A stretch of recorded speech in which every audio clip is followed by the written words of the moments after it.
let's bring up to the stage someone who partnered with us a teeny bit, and we hope to partner with more. Tony's Chocolonely, Karin Campbell. Come on up. And wow, play up music.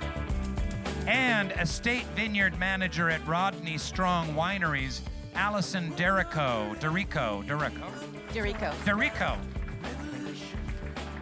Welcome. Hi. How are you? I'm gonna have to take off in a little bit. Okay, can you stay a little bit longer? I can stay a you little ask the longer. first question? Anybody want Rainn to stay a tiny bit longer? Don't judge, but I have a thing I have to get to tonight. It's a long story, and you know what driving is like in LA. Yeah. Cool, so ask the first question. So I can ask my first question. Is there anything else we want to say about that I missed about Save the Flavors or Save What You Love? Yeah, what we need is we think actually people love culture, right? Save the things we need. So I don't think there's really a cultural industry on a dead planet. So if you guys want to save what you love, which is your jobs, come and help us do our job. How about that? Okay, fair enough. Fair enough. Welcome. Thanks so much. And thanks for Tony's Chocolate. It's so awesome. Let's give it up for Tony's Chocolate, right? Woo, here we go. They sent over a bunch of samples with Climate Basecamp on the front, and I ate them all. I ate it all. No, I saved some, so there's some for you in the front. From a business perspective, how do you both respond to our two communication themes, Save the Things We Love and Performing Hope? Do you have any response to those general ideas? So I love those taglines. They're absolutely amazing because saving the things that we love is so important, and everybody in this room knows what a challenge it's going to be. As a farming industry, you know, we are multi-generational. The owners of our winery are 100 years plus in farming. And where are your wineries, by the way? So we are located in Sonoma County, about an hour north of San Francisco, right on the other side of the mountain range from Napa County. And ultimately, we are kind of like the canaries in the coal mine. Climate change is definitely going to affect us, you know, possibly a little bit sooner than some of the other, you know, industries in the room today. And so climate change is incredibly important to us. We know our carbon footprint. We've been tracking that for almost 20 years. And so I think your taglines are amazing. Hope is what we all need. Great. And Tony's, I'm not sure how familiar you are with it, but we are here on a mission to eradicate exploitation in the cocoa supply chain. And it's really important. We focus on transparency and paying higher living wage to farmers. But you touched on something really important. It's amazing to have this conversation right now because it's a really unique time in the industry. The commodity price of cocoa has risen from about 2,800 euros per metric ton to 11,000 in just a couple of months. That's crazy, right? So it's going to become unaffordable. It's like going to be a luxury. It already is, let's be honest, it's delicious. But so we need to really work together to make change, to implement climate practices with other cocoa sourcing companies, and that's Tony's entire mission. And hopefully that's how we'll save chocolate. So, and just I want to do a follow-up to Karin on this. Were you surprised when you saw the Valentine's video with Rainn and it's Tony's Chocolate, and you know, tell us a little bit about that. So surprised. We were just tagged online with this amazing campaign. So I reached out to Gail on LinkedIn cold. I was like, who are you? Can I work with you? This is such a gift. And anyway, that's how we're all here together, which is such an honor. Thank you. And to see not just the chocolate being communicated in this way and Tony's being featured as the chocolate of choice, but an entire campaign where people are taking action on it as well. Like, if you're just purchasing the chocolate, you're making an impact, and that's amazing. But you actually created a campaign where people will write in to the other chocolate companies and asking them to make change. That's incredible. Yeah, and we had Hershey's also reach out to us saying, like, who are you? And can we talk to you? Because of the same sort of thing. You know, this resonated with them. And we had to be real careful with Hershey's because we didn't want to necessarily get into bed with them because we wanted to make sure, we just didn't know enough to make sure we weren't greenwashing Hershey's, that they're, have all these destructive cocoa growing practices, but oh look, they gave $50,000 towards this video, so they're helping the environment. I don't know if that's the case with Hershey's, by the way, but we just needed to do that work. And I think that just raises a good point, that for anybody that Climate Basecamp works with, we'll do due diligence just to see their authenticity. And I think that Hershey's is indeed doing a fair amount. But again, we don't go to sort of sponsor anybody to say, they've got our seal of approval. We just simply try to use the industry to say, how can we do better, and use your platforms to communicate literally. I mean, I'd really love to see this in retail that says chocolate is threatened, you can save it. Like, I would like to see that bar in retail, not as a specialty bar that my teams put together to hand out at events like this. So that to me is the big thing, whether that's Tony's, whether that's Hershey's, whether that's Mars, all of them would be great. I just got some good news. I can stay a little longer. Oh, did you? Yeah, Yay. just got a text. So Okay, that's great. yeah, so how do corporations get involved with this? What do you guys think, and what are you guys doing? We'll go with you. So one of the big things that's really important to us is the partners that we choose. So we have a lot of partners through all the processes of growing grapes and putting them in the bottle, the winemaking process. And so the partners we choose are really important when we are looking to partner with people, like you were just saying. It's really important to us that they have the same vision and the same forethought and the same caring and the hope about the planet that we do. And so while we may work with some larger corporations, we kind of pick and choose what we do with each one. We make sure we buy the most sustainable paper that we can, buy all recycled materials. We work with, Smart, like Smart Apply is through John Deere. So John Deere is a huge corporation, and they have some new artificial intelligence items that we're... Tractors? So we're actually... The tractors are coming. They're working on them. They're getting out there, but they are all getting smarter. We currently have a sprayer that we use in the vineyard, and so as we go through, this sprayer looks and analyzes every single vine, every open spot. It knows if the vine's not there. It knows if the growth on the vine is 2 or 3 inches tall. It knows if it's 3 feet, and it automatically adjusts and closes nozzles and shuts down. So we're not using any more than we ever need to. We're at the bare minimum. But if I could ask a little bit more on that, like, so the wine industry as a whole, is it in trouble because of climate change? Because when I'm in Italy, I hear people in the South talking about, like, they're worried. They're worried in terms of drought conditions in Po Valley and beyond. But, like, what is the situation that you're seeing at Rodney Strong? So maybe give us like a story here. Like, how bad is it? So drought conditions are incredibly scary. So the past several years, before we kind of pulled out of this last drought, was really telling. And so one of the things that we're doing with any of our new developments is there's a lot of research going on at Davis and Fresno and other places like that, where we have a lot of really intelligent people out there working. And they're creating more and more rootstocks that are drought tolerant. So not only are we already trying to use less water in general, that's just our practice, is we never refill the soil profile to 100%. We always, only just what that plant is going to need to survive and produce a good quality wine. And with all of the new rootstocks that they're producing and all of that, then that gives us all of that more opportunity to reduce those waters even more, even in non-drought years, which is only going to benefit the entire area. And that's adaptation is an important part of climate change and, mitigation. But at the same time, if Napa Valley and Sonoma Valley's average temperatures are going up by 2 or 3 degrees, is that going to affect wine in the area? It will. You'll see a slight shift. You'll probably see a little bit broader variety of wines that will come out, because we're slowly starting to be able to support varieties that we couldn't before, because we may have been a little bit cooler in certain areas. So in a cooler region like Russian River, Russian River AVA, which has always been primarily Chard and Pinot, they're a little bit cooler climate varietals. We are now seeing some people planting a little bit of Cabernet in those areas. And so you'll see a little bit more diversification in all of the areas across the board. The areas that are going to get hit the hardest are the areas that are already really hot wine growing regions.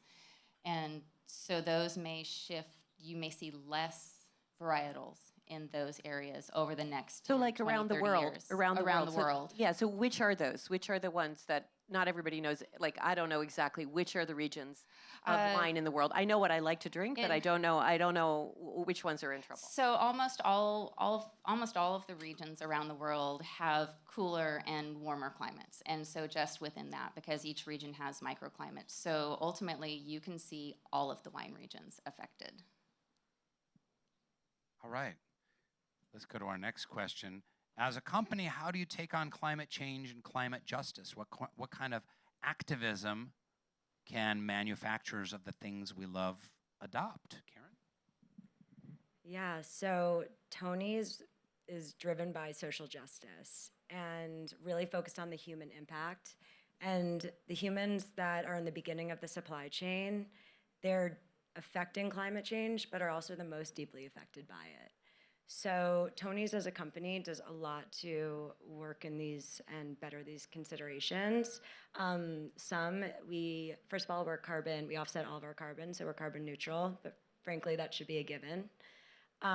We also we do GPS mapping, which when you GPS map, it eliminates deforestation. So we've done that in over 17,000 farms, which is... What does that mean? Spell that out for me. So we actually use technology to map the farms themselves, and then we can track when there is any change with the trees. And in Ghana and Cote d'Ivoire, deforestation is largely led by the cocoa industry. So we really want to be on top of this to make sure it doesn't happen. We also are very focused on regenerative farming, so we plant more shade trees and diversify so the soil is better, but also planting more trees. And on-the-ground efforts are really important, and they're the core of our business, but frankly, we need to go bigger and make more change, and that's through legislation.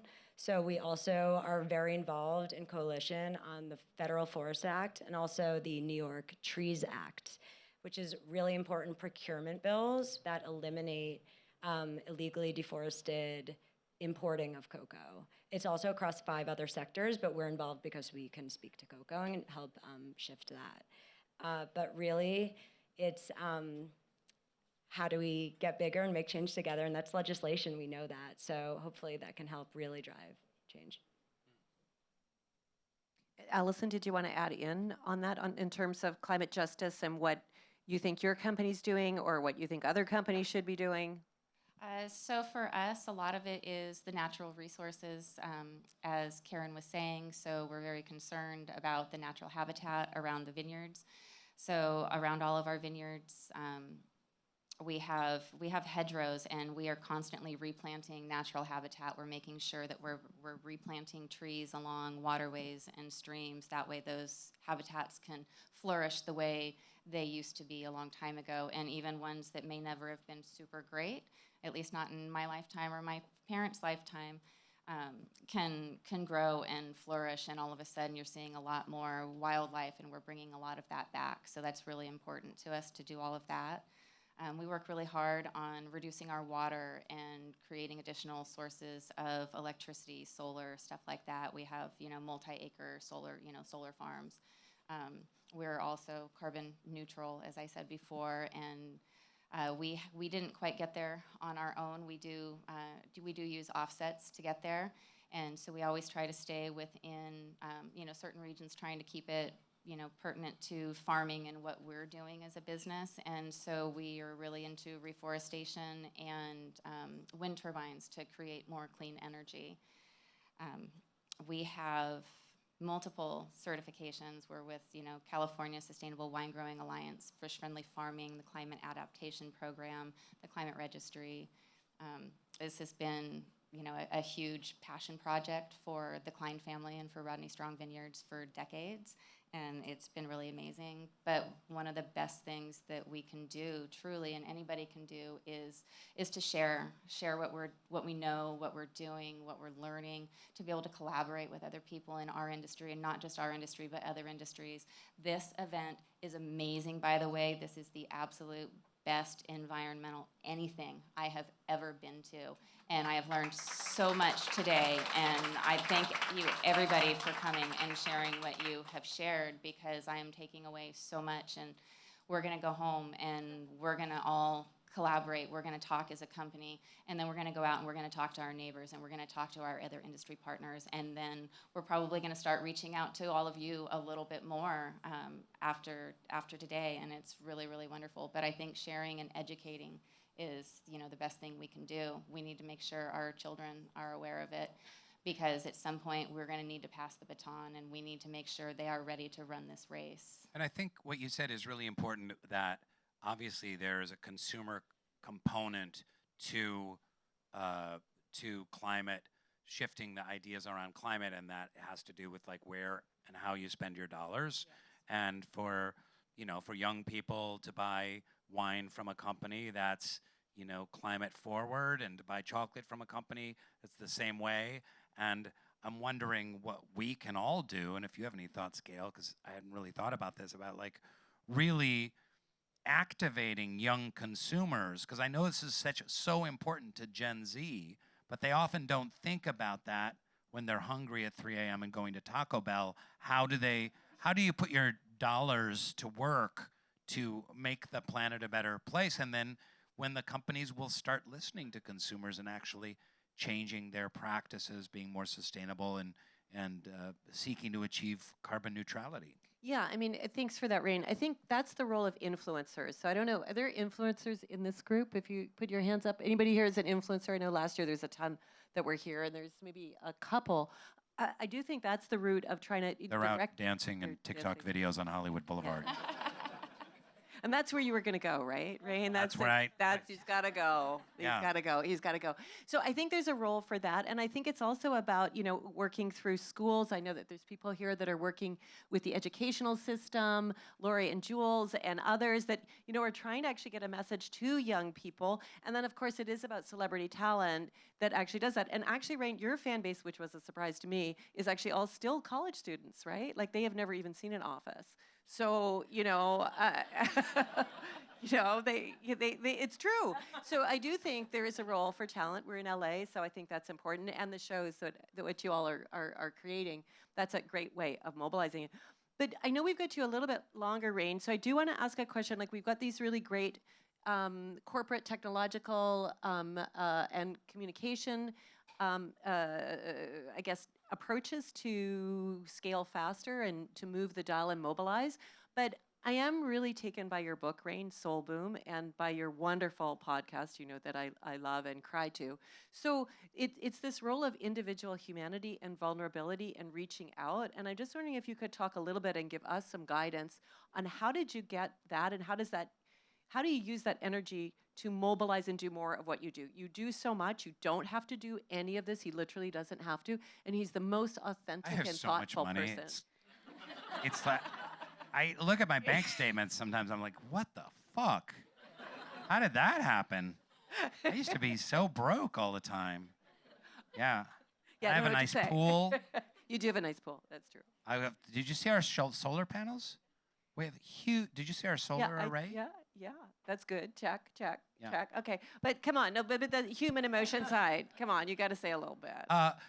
So I wrote a book a year ago called Soul Boom: Why We Need a Spiritual Revolution, and part of my interests lie in spiritual solutions to personal transformation and mental health issues, but also spiritual ideas being incorporated in the decisions that we make as a species on the planet.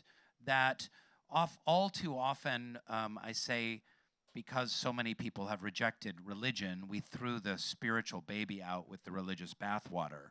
But there are so many profoundly important ideas from the world's great faith traditions over the eons about sustainability that are based in compassion and in community and in the sacrifice of one's own comfort, status, money, and time toward, in an altruistic urge towards helping others. And so these are spiritual urges at their heart. You know, the definition of spirituality, and I'm sure there's a smattering of millennial atheists here. Good luck to you. You know, the definition is concerns of,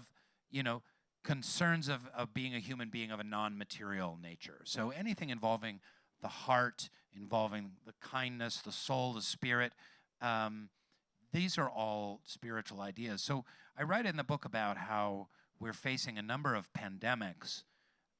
Certainly the mental health pandemic, racism is a pandemic, materialism is a pandemic, but also, climate change is a pandemic. And really its roots, its source is much more spiritual in nature than material. And of course we need to limit CO2, we need to limit heat-trapping gases and pass legislation to limit them, super important. But humanity has so wildly become detached from its essential relationship with Gaia, with Mother Earth, with nature. What can we learn from indigenous faith traditions about the sacredness of nature, of a tree, of a mountain, of a stream? We're so detached from that this is one of the reasons that we've gotten off base. So I do think that conversations of a spiritual nature don't have to be like woo-woo, airy-fairy, crystals and yoga class, and that don't have to do with like churches and, church on Sunday and a specific organized religion, but that there are conversations to be had on a deeper level because we will, out of necessity, need to do more than just limit CO2 if we want to really heal the planet. Oh, yeah. Okay. Yes. For sure deserves a clap. I'm going to ask for a quick soundbite from Allison and Karin, and then I'll close this off, and then we're going to give you wine and chocolate. So there's no surprise on that. Allison. Karin, you can go first. No, you can't dodge the question. You can't. You're next. Can you repeat the question? No, it's just a simple wrap up. Like, what would you like to leave us knowing about the work that you're doing, and what's your soundbite? Any words of hope that you can leave us with? And there might be other, business owners and entrepreneurs here, and how can you wrap this up? I think that we'll wrap it up by saying that there is a lot of hope. There's a lot of people moving forward with research and technology. I'm incredibly lucky to work for a family who places so much value on innovation, and they give us free rein to go out there. They let us travel the world, they let us explore, and they let us try all sorts of new things to see what we can do. What we're trying to do, we've been just redeveloped 400 acres of vineyard in our portfolio, and we are not just putting into place things that we're going to use today to be able to be better stewards of the lands, but we're also putting into place certain things that technology isn't ready for yet. So we're setting the vineyards up to be able to be farmed in a manner that's going to aid us when climate change is a bigger issue. And I think that's incredibly important. So it's not just about what we're doing today, it's about what we're setting ourselves up for tomorrow. Wonderful. I think Queen Elizabeth said that it's not the little steps, or it's not the big steps, it's the little steps that get us to where we need to go. And that's absolutely true with every little step that we take as a company. We're getting better and better, and it's going to leave our children in a great place to hopefully have a lot more options than we currently do. Thank you. Thank you. Karin. Yeah, one thing I haven't heard today, and I came a little late, so maybe I missed it, but no one's talking about the election. And Tony's in the US is very dedicated to voter turnout, voter registration, and in general civic engagement. So it's personally my passion project at the company. And it's extremely topical. We need to get out and vote, and we're nonpartisan, and everyone's allowed to use their voice, but that's really the key, because we need to vote in this election to exercise what we believe in, and if climate is your priority, then do it on the ballot, because that's where it really matters. Thank you. So, what can you tell us? You wanted to say something about wine pairings. I do. I took a few notes. So Tony's was kind enough to send us a couple of cases of chocolate. Damn, I got like 11 chocolate bars. I'll I did a send you video some. for them. I'll send you some along with some wine. Thank you. Yeah, me too, Allison, me too. Yes, Yeah. absolutely. And so we sat down, we did some pairings, we found the chocolates that we thought were going to go best with the wine that you guys are going to try here in a few minutes. If I can get my phone open, I'll get you those notes.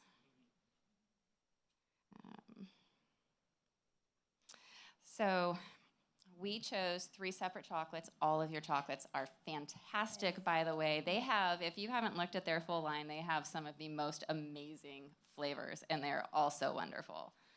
So we had to choose just 3. It was incredibly difficult. So we chose a dark chocolate, 70% dark chocolate, and that was the notes I have for this is that it was very well balanced across the board. So it left you being able to have the full flavors of the wine and the full flavors of the chocolate, and they were absolutely exquisite together. The wine shows the fruit, the acid, the dark berries, and the complexity, and the chocolate shows the smooth, rich mouthfeel with an earthy chocolate complexity. You guys, they're to die for. You're gonna love it. We also chose the dark milk chocolate brownie. The wine brings a beautiful flavor profile of the brownie forward, and the unique chocolate flavor that tastes beautiful with the wine. The wine holds its own with the fruit, with the dark berries, the acid, the oak, and the complexity. And the last one that we chose for you all to try was milk chocolate caramel cookie. I think this was probably one of my favorites. The long caramel finish of the chocolate brings the chocolate and the wine together in such a unique way that brings out the toasty, creamy caramel notes of both items. And they marry together very, very well with a mouthfeel that's very, very smooth and Did you very, bring some very milk elegant. as well? Yeah, Rainn, let me say one thing. What? Let me say one thing before Yeah. you close this out. And I just want to say that I end my participation in any session with the same basic statement. I come here not because I go on stage or because I get to see Rainn, which is really fun always, but I come here because I'm looking for hope. And I'm looking for hope so that an audience will do more after today, not just because of us, but all the sessions and tomorrow, than they would have done before they arrived. And if there's one thing that's going to get us there, it's if we dig deep and look for that courage that we know we have individually and collectively. So there's one thing I can leave you with is take out your courage bone and really use it. Use it today, use it tomorrow, and ramp it up, and you'll get stronger and stronger collectively and individually. So thank you for that. Let's end on that. Thank you, everybody.